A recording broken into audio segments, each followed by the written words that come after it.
बिस्मिल्लाहिर्रहमानिर्रहीम सल्लल्लाहु अलैहि वसल्लम। अस्सलाम वालेकुम क्लास 8। उम्मीद है आप सब खैरियत से होंगे।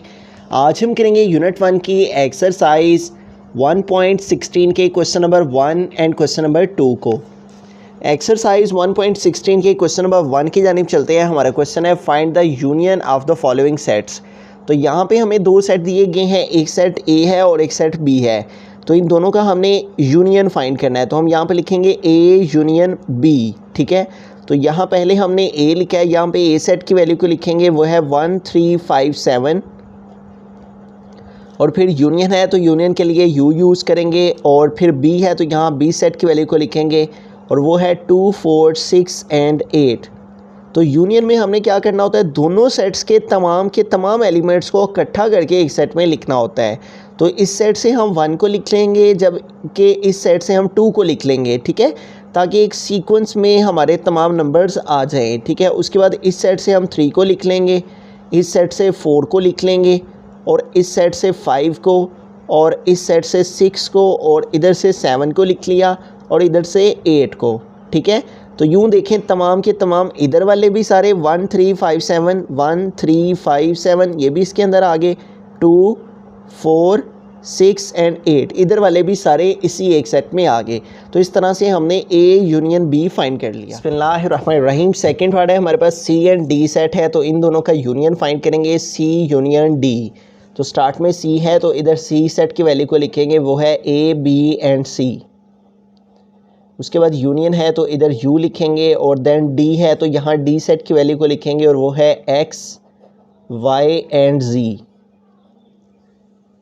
तो यूनियन में हमने दोनों सेट्स के एलिमेंट्स को इकट्ठा करके एक सेट में लिखना होता है। पहले इस सेट वाले लिख लेते हैं, ए बी सी आ जाएगा, और फिर इधर से आ जाएगा एक्स वाई एंड जी, ठीक है, ताकि एक तरतीब से जिस तरह से अल्फ़ाबेट्स होते हैं उसी अंदाज से कि पहले ए है फिर बी है फिर सी है, और फिर लास्ट में ये वाले जो आते हैं उन लेटर्स को हमने लिख दिया। बिस्मिल्लाहिर्रहमानिर्रहीम। थर्ड पार्ट की तरफ चलते हैं। तो यहाँ पे ई और एफ सेट है, तो इन दोनों का यूनियन फाइंड करना है, तो हम ई यूनियन एफ लिखेंगे। स्टार्ट में ई है तो ई सेट है हमारे पास 3 6 9 12, और उसके बाद यहाँ पे यूनियन के लिए हम यू लिखेंगे, और फिर एफ़ है तो यहाँ एफ़ सेट की वैल्यू, और वो हमारे पास आ जाएगी 4 8 एंड 12। तो यूनियन में हमने दोनों सेट्स के एलिमेंट्स को इकट्ठा करना है। इधर से 3 लिख लेंगे, जबकि इधर 4 मौजूद है तो 4 लिख लेंगे। इस सेट से 6 लिख लेंगे, इस सेट में 8 है तो ये आ जाएगा, फिर इस सेट में 9 है वो आ जाएगा, इस सेट में 12 है, 12 इधर भी है, लेकिन यूनियन में हमें एक ही दफ़ा लिखना होता है, ठीक है। तो यूँ इधर वाले भी सारे आ गए हैं, 3 6 9 एंड 12, और इधर वाले भी सारे 4 8 एंड 12, ठीक है। तो यूनियन में हमने दोनों सेट्स के एलिमेंट्स को इकट्ठा करके एक सेट में लिख देना होता है। बिस्मिल्लाहिर्रहमानिर्रहीम। क्वेश्चन नंबर 2 की जानिब चलते हैं। क्वेश्चन नंबर 2 है find the intersection of the following sets है। तो यहाँ ए और बी दो सेट दिए गए हैं और इनका हमने इंटरसेक्शन फाइंड करना है। अब इंटरसेक्शन क्या होता है, अगर हम बुक पे पेज 38 पे आएँ तो यहाँ पे है इंटरसेक्शन ऑफ टू सेट्स है। The intersection of two sets is the set of elements. ये उन एलिमेंट्स का सेट होता है that are common in both the sets है, ठीक है। दो सेट्स का एक ऐसा सेट होता है जो कि दोनों के अंदर कॉमन हो इन बोथ द सेट्स है, दोनों सेट्स में जो कॉमन एलिमेंट्स हों, and is denoted by the symbol.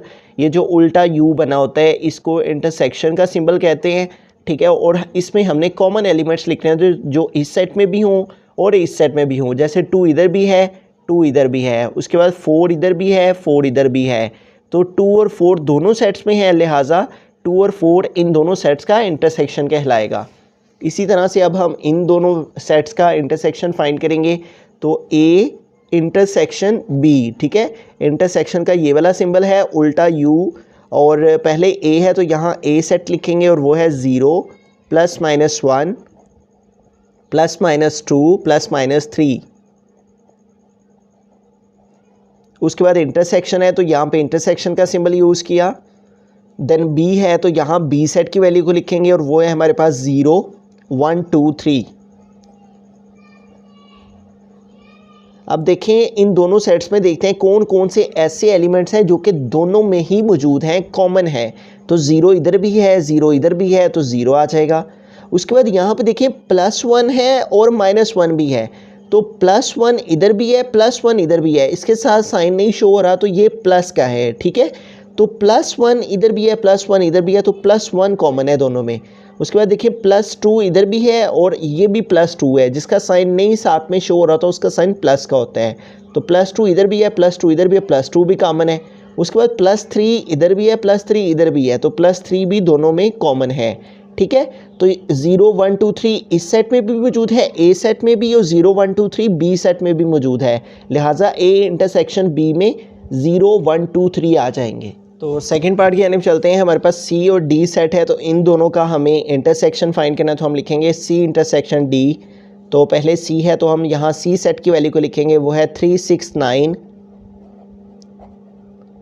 12 and 15। और उसके बाद इंटरसेक्शन है तो यहाँ पे हम इंटरसेक्शन का सिंबल यूज़ करेंगे, ठीक है। और उसके बाद डी है तो यहाँ डी सेट की वैल्यू को लिखेंगे, और वो है 1 3 5 7 एंड 9। तो इंटरसेक्शन में वो एलिमेंट्स आते हैं जो कि दोनों सेट्स में मौजूद हों, ठीक है। तो इन दोनों सेट्स में क्या क्या मौजूद है, तो यहाँ पे देखें 3 इधर भी मौजूद है और 3 इधर भी मौजूद है। उसके अलावा 6 इधर है, इधर नहीं है। उसके बाद 9 इधर भी है, 9 इधर भी है, ठीक है। उसके बाद 12 इधर है, इधर नहीं है, 15 इधर है, इधर नहीं है। तो सिर्फ़ और सिर्फ 3 और 9 ऐसे दो एलिमेंट हैं जो कि दोनों सेट्स में कॉमन है। तो 3 और 9 जो है वो इन दोनों सेट्स का इंटरसेक्शन आ जाएगा, ठीक है।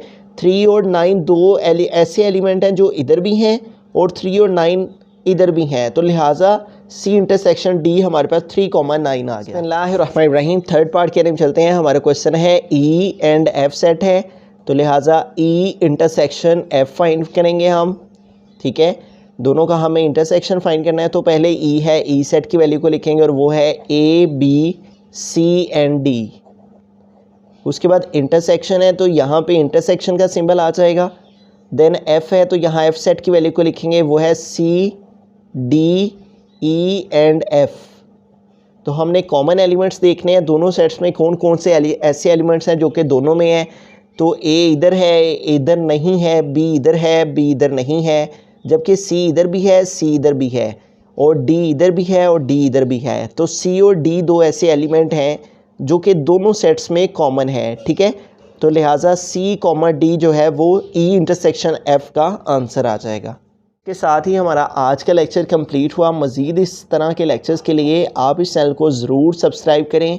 मैंने अपने चैनल की एनालिटिक्स में देखा तो उसमें 70% वो ऑडियंस है जिन्होंने सब्सक्राइब नहीं किया हुआ, तो इसलिए मेरी एज अ यूट्यूबर, जैसे तमाम यूट्यूबर रिक्वेस्ट करते हैं अपनी ऑडियंस से, मेरी भी आप तमाम देखने वालों से रिक्वेस्ट है कि काइंडली इस चैनल को ज़रूर सब्सक्राइब करें ताकि हम इस तरह का कंटेंट आपके लिए लेकर आते रहें। Thank you so much for watching this video. अल्लाह हाफिज़।